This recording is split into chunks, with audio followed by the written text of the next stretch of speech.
Bienvenidos a Mejor Salud, Mejor Vida. Hoy vamos a hablar del cáncer del cuello uterino, la primera causa de muerte femenina en Bolivia y el segundo cáncer más extendido en el mundo. Y para hablar de estos temas hemos invitado a la doctora Yolanda Céspedes Cabrera. ¿Cómo está usted, doctora? Bienvenida al programa. Muchas gracias por haberme invitado a su programa y con gusto estaré hablando sobre este tema tan importante del cáncer del cuello uterino. Muchísimas gracias. Lo primero que vamos a preguntarle es que nos haga una definición de qué es el cáncer del cuello uterino. Sí. El cáncer del cuello uterino es la multiplicación descontrolada de las células del cuello uterino. Esta enfermedad es inicialmente silenciosa, da molestias solo cuando está muy avanzado.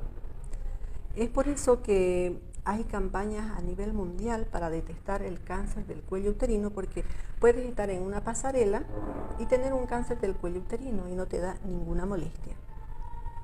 ¿Cuáles son las causas y cómo se va desarrollando esta enfermedad, cómo se transmite? Un poquito que nos explique sobre cómo la persona adquiere esta enfermedad. Bueno, en los últimos tiempos se ha asociado mucho la enfermedad al papilomavirus. Es una enfermedad de contagio sexual, pero no son todos los cánceres por papilomavirus. Una alta incidencia, sí. Y bueno, se ve en las mujeres que han tenido múltiples compañeros sexuales, pero también tienen cáncer del cuello uterino las monjitas, y ellas no están en ese campo de los múltiples compañeros sexuales, ni están con el HPV.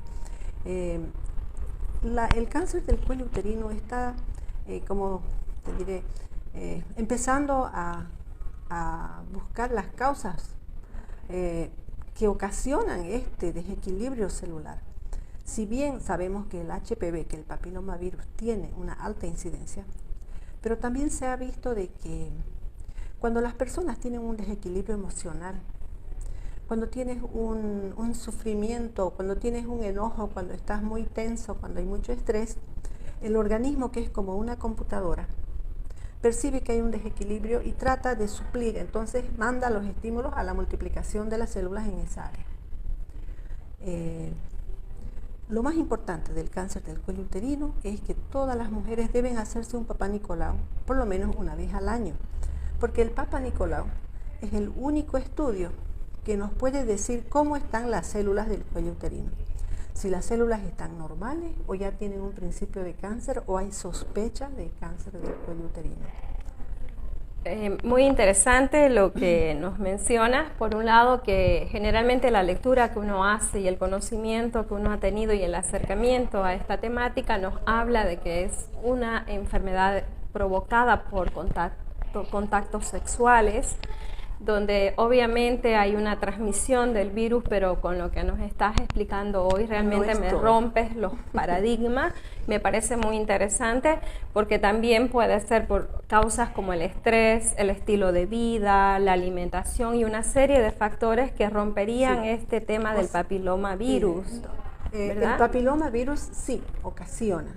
Hay una variedad de papilomavirus, incluso hay una prueba que se llama la captura híbrida para papilomavirus, y ahí nos viene el informe qué variedad de virus tenemos, porque hay varias clases de virus. Entonces hay unos 2 virus que son los patógenos que producen cáncer. Entonces te dicen, este es un virus productor de cáncer.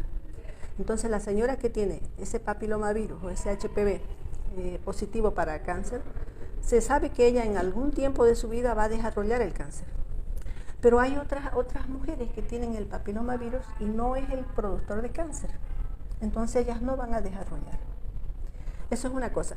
Y hay otro grupo de mujeres que no tienen ninguno de los papilomavirus y ellas sí desarrollan el cáncer del cuello uterino, de lo cual todavía no hay estudios definitivos para decir esta es la causa. Se sabe que puede tener una incidencia. Hay estudios que indican que hay mayor incidencia en personas que tienen mucho estrés, que tienen muchos dolores emocionales. Entonces nosotros le decimos a nuestras pacientes, hay que perdonar a todos, a todas y vivir en armonía. para hacer prevención del cáncer en general. Excelente. Leí que los virus, el papiloma virus, pues son muchísimos, pero los más peligrosos y que desarrollan cáncer es el 16 y el 18.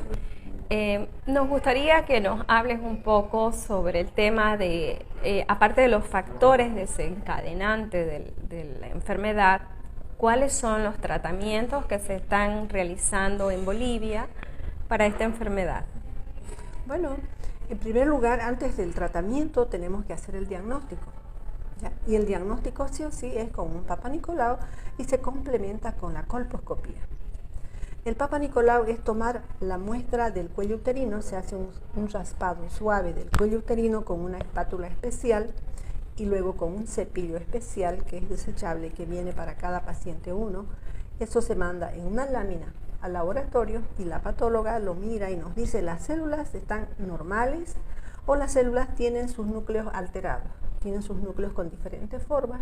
Entonces ellos ahí ya nos dicen, este Papa Nicolau está normal o hay sospecha de cáncer o hay un cáncer. Y complementamos con la colposcopía.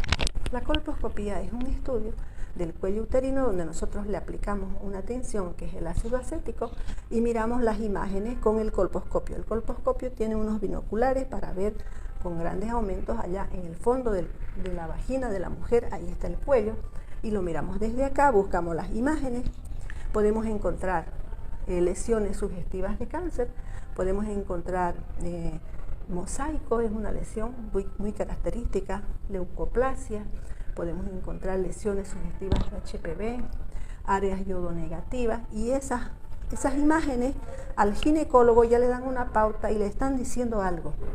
Entonces el ginecólogo ya toma la conducta correcta. Es probable que después del resultado del Papa Nicolau, la paciente puede ir a una biopsia para saber si en esta zona sospechosa hay principio de cáncer, y sobre todo cuando el Papa Nicolau te sale 3A, 3B, 3C, 3 ya es cáncer. Es candidata para es candidata para un estudio de biopsia. Okay. Porque cuando la mujer a veces está con un proceso infeccioso, inflamatorio, y a veces vienen al consultorio, te piden el Papa Nicolau y se le hace y puede tener una inflamación, puede salir un poquito errado y en ella la biopsia puede salir normal.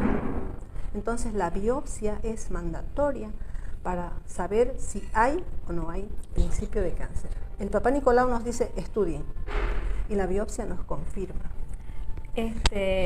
Escuché que hay una vacuna y me gustaría un poco que nos hables de la vacuna, de su nivel de efectividad y también de las contraindicaciones o contraindicaciones que pueda tener. Escuché que se ha estado colocando en las escuelas en los últimos años. Me gustaría que nos hables un poco de ella. Bueno, la vacuna se aplica, lo que queremos es aplicar la vacuna en mujeres vírgenes al papiloma. Y se aplica en las escuelas porque sabemos que las niñas no han tenido contacto sexual, entonces ellas no tienen el papiloma. Porque no vale la pena usar una vacuna en una mujer que ya tiene virus, ¿ya? No pasa nada. Entonces estamos desperdiciando esa vacuna. Por eso es que se aconseja en las niñas. Entonces esa niña, cuando sea ya mayor, tenga relaciones sexuales, ella ya tiene vacunas para el HPV y ella no va a sufrir la enfermedad por HPV. Está haciendo prevención. Es muy buena la vacuna. Y hay veces que te dicen, tengo 16 años. Bueno, si nunca tuvo relaciones sexuales, pero póngase. Y si tiene, no le hace mal.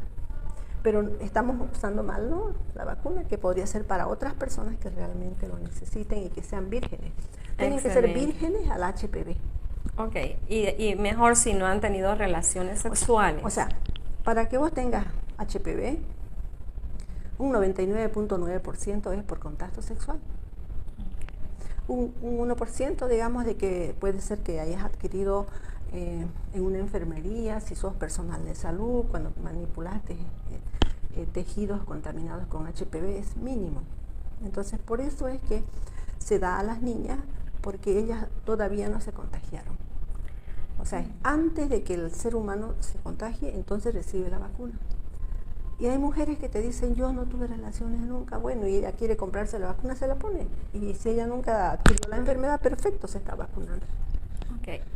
Bueno, al ser el factor más determinante de muerte de mujeres, ¿qué es lo que está sucediendo con esta enfermedad para que alcance, digamos, el máximo nivel de causa de muerte? ¿A qué edad generalmente se desarrolla esta enfermedad? ¿Qué está pasando? ¿Por qué la enfermedad no baja su incidencia? ¿Por qué durante tantos años no conseguimos bajar la incidencia de la mortalidad por cáncer de cuello uterino? El primer factor para mí es que la enfermedad no da molestia. No te duele nada, no sangras nada, no te molesta nada, no hay ninguna. Tienes relaciones normales, no te duele nada. Está perfecta la mujer y tiene un cáncer de cuello uterino. Entonces lo que falta es que nuestras mujeres tengan la conciencia de que una vez que ya tuvo relaciones sexuales, ya se puede hacer el Papá Nicolau. Una vez que ya ha tenido sus relaciones sexuales, nosotros podemos introducir el espéculo y tomar el Papá Nicolau. Y que todos los años se hicieran un Papá Nicolau. Ahora, hay personas que tienen mayor riesgo. Por ejemplo, las personas que tienen múltiples novios, ¿no? Y ellas pueden adquirir más fácilmente el papilomavirus. Entonces ellas pueden ser candidatas con mayor incidencia al cáncer del cuello uterino. Para mí, determinante decirle a todas las mujeres, háganse un Papá Nicolau, hagámonos un Papá Nicolau. Hagámonos un Papá Nicolau cada año o cada 2 años. Pero en 2 años puede haber empezado la enfermedad y avanzar. Y les digo, hagámonos un Papá Nicolau a las señoras de alto nivel, de los bancos, de las empresas, a las jefas. Hagámonos un Papá Nicolau a las madres, hagámonos un Papá Nicolau a las chicas que trabajan en la limpieza, a todas las mujeres, todas, de todos los niveles, igual a las monjitas, a las hermanas, igual. Todas hagámonos un Papá Nicolau, por lo menos una vez al año o cada 2 años máximo. ¿Ya? Y cuando hay molestias, ya cuando tenemos un cáncer avanzado, las molestias son que puede haber un sangradito después de una relación sexual. Cuando ya está más avanzado, cuando ya tenés una úlcera ahí que está sangrando porque ya el tumor está más grande. Puede haber dolor del bajo vientre, le duele el bajo vientre y no sabe por qué. Y cuando tiene relaciones, le duele también a la mujer. Eso también son síntomas, pero ya cuando el cáncer está más avanzado. Entonces, decirle a todas las mujeres, lo que nos falta es la conciencia de hacer el Papá Nicolau. El Papá Nicolau no es doloroso, el Papá Nicolau se lo hace en 10 minutos. Más tarda uno en que se acueste la paciente, en ponerle, en cubrirla con la sabanilla, ponerla en la camilla en posición y después uno entra. Es rapidísimo, no es doloroso, depende mucho de que ella esté tranquila, tenga confianza en su ginecólogo y que también no tenga infecciones, porque si estás con una infección vaginal, hay que curar primero la infección vaginal y después, acto seguido, el Papá Nicolau. Ok. La pregunta que te hice es respecto a las edades de más riesgo de desarrollar este tipo de cáncer. Bueno, la mayor incidencia, según las estadísticas, es después de los 35 años hasta los 55. Ok, ¿y qué otros cuidados debe tener una mujer que ya, digamos, ha sido detectada con el inicio de esta enfermedad? ¿Qué cuidados debe tener? ¿Cuáles serían los próximos pasos que ella debe seguir? Cuando nosotros tenemos un Papá Nicolau anormal, que ya le decimos a la paciente, mira, tu Papá Nicolau está anormal, estás con sospecha de cáncer, o ya hay un poquito de cáncer, porque uno le tiene que explicar del cáncer, pero también tenemos que tener mucho cuidado con la parte emocional, ¿ya? Hay que decirle con mucho tacto, con mucho tino. Entonces, una vez que te dicen que tu Papá Nicolau ya no es 2, porque el normal es el 2, el 1 y el 2, cuando te dicen 3, hay que someterse a los estudios. Te va a pedir el ginecólogo una biopsia. Te va a pedir después de la biopsia ya en el hospital, se va con el especialista oncólogo, el oncólogo te pedirá una tomografía según para estadiar hasta dónde llegó la enfermedad. Cuando el Papá Nicolau, cuando el cáncer del cuello uterino está en un estadio inicial, nosotros podemos tratar ambulatorio. podemos hacer una cauterización profunda, podemos hacer un cono, podemos hacer un lips. Son métodos que te sacan la parte externa del cuello uterino y no es difícil, no es grave. Para cuando te hacen el lip te puedes internar unas horas en el hospital o máximo un día. Y después eso que sacan cuando hacemos el lip es como una biopsia, mandamos a la patóloga y la patóloga nos dice, sacaste suficiente o es insuficiente. Cono suficiente. Y una vez que ya se ha hecho todos los análisis, tiene que ir con el especialista, el oncólogo, tiene que sí o sí iniciar un proceso de internación. Ya estamos con el oncólogo ahorita. Cuando hacemos el cono o el lip, estamos con el oncólogo. Y el cono, ¿qué es? Es como el sombrerito de la punta del cuello de la matriz. Y eso mandamos a patología y nos dice la patóloga, lo que usted sacó la enfermedad y hay un borde alrededor que está sano de enfermedad. Entonces esa paciente está curada, pero nos pueden decir es un cono insuficiente. Quiere decir que hiciste el corte por donde estaba la enfermedad, entonces le sacaste, pero le quedó. Le quedó. Entonces ella tiene que hacerse otros tratamientos, tiene que hacerse ya una histerectomía, una panhisterectomía, un Verta-Mace. Ya son estudios que tiene que ir con el oncólogo, ginecólogo, oncólogo. Y acá en Santa Cruz los especialistas privados, pero el hospital oncológico está exclusivamente para estas patologías oncológicas. Sí. Muy bien, excelente. Me gustaría también saber si el tema del cuidado en las relaciones sexuales, pues obviamente es determinante, por ejemplo, el uso del condón.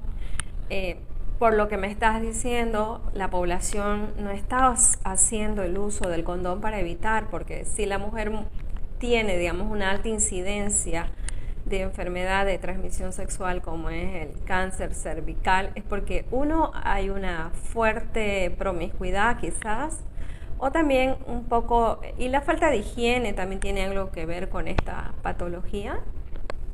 Bueno, referente al condón. Sí. La mujer que usa condón se está protegiendo, ¿no? Se está protegiendo de adquirir el HPV, pero también se está protegiendo de adquirir el SIDA, ¿no? Y otras enfermedades que ya no son tan importantes. ¿No? Es muy bueno sería hacer una campaña para que las mujeres empiecen a usar el condón y que los hombres acepten el condón, porque hay condón para los hombres y también hay condón para las mujeres. La mujer también se puede poner condón. Muy acertada tu observación en cuanto al condón. La mujer que usara condón todo el tiempo, bueno, no tiene riesgo de contaminarse con el HPV. Y el tema de la higiene femenina y de la higiene masculina en el tema de la sexualidad es también un factor que incide en la aparición de este virus. Puede incidir, pero no es una determinante, porque si hablamos de higiene, pienso que te estás refiriendo a los fluidos que a la limpieza que debe tener toda persona de manera diaria. Claro, eso sí, si una persona no se hace los aseos correctos o con la frecuencia indicada, adecuada, puede tener mayor incidencia de enfermedades infecciosas en la vagina. Puede tener muchas infecciones vaginales y eso también favorece. No es una determinante así, para decirte tanto que este porcentaje, digo, no, pero favorece. Sí, de hecho, lo correcto es que todas, pues no, se supone que siempre tienen que hacerse el aseo, ¿no? Pero no hay un estudio que te diga sí o sí es una determinante en tal porcentaje. Okay. Porque hay lugares en el área rural, hay personas que son un poco descuidadas con su aseo íntimo, pero la incidencia es igual en todas partes, la incidencia del cáncer. Claro, porque obviamente al ser un virus y ser un tema de transmisión sexual, está el tema de la promiscuidad por un lado, quizás factores también como el estrés, el tipo de alimentación, una serie de variables que aún la ciencia está investigando. Lo que sí me gustaría saber, si nos puedes aportar, ¿cuál ha sido el origen del surgimiento de este virus? Si hay algún estudio donde ya se ha nos dé luces sobre este tema. No, bueno, sabemos que el papilomavirus inicialmente se presentaba como los condilomas famosos, que los condilomas son de mucho tiempo de la historia de la medicina. Pero ya en los últimos años han habido estudios y han hecho relación en cuanto al virus y el cáncer del cuello uterino, ¿no? Entonces tenemos las dos variedades de virus que son los virus oncógenos. Esas son las luces que hay ahora, ¿no? Entonces, de hecho, si nosotros no podemos identificar qué virus es el que tiene la señora, porque son caros los estudios, por ejemplo, una captura híbrida ahora en uno de los laboratorios privados está a 1.000 bolivianos, solamente para saber, ¿no? Entonces, alto es el costo, hablando para las personas, para la mayoría de las personas que son de recursos medianos y bajos, ¿no? Okay. Bueno, el tema es bastante amplio. Le doy las gracias a la doctora Yolanda por la visita que nos ha hecho al programa, y si quiere dar alguna recomendación más sobre el tema, pues están abiertos los micrófonos. Gracias. Quiero decirle a todas las mujeres que me están escuchando, debemos ser conscientes de que el cáncer del cuello uterino existe, de que el cáncer del cuello uterino está. Si ustedes se fijan en su familia, siempre hay alguien que se murió de cáncer. Entonces no esperemos que nos toque a nosotras, hagamos nuestro control periódico. Todas las mujeres tienen su ginecólogo conocido, su ginecóloga conocido. Si no hay dinero, se va a los hospitales municipales. En los hospitales municipales el Papá Nicolau es gratuito. Entonces hay otros hospitales, hay otros centros de bajo costo, donde el Papá Nicolau cuesta 50 bolivianos, por ejemplo. Entonces, por favor, a todas las señoras que me están viendo, las señoritas, a todas las mujeres, háganse un Papá Nicolau por lo menos una vez al año. Y quiero decirles que el Papá Nicolau no es doloroso, no tengan miedo, no tengan vergüenza, es una necesidad que tenemos las mujeres para darnos una mayor oportunidad de vida. Porque cuando se muere la mamá que tiene 30, 40, 50 años, ¿qué pasa con los hijos? Los hijos quedan sin la mamá y entonces la familia queda desintegrada. Es una responsabilidad que tenemos todas las mujeres en acudir a nuestro centro, el que esté a la mano, el que tengamos, hagamos un Papá Nicolau y una colposcopía. Ya lo escuchó, haga los controles pertinentes como mujer, y muchas gracias, nos estamos viendo en el próximo programa.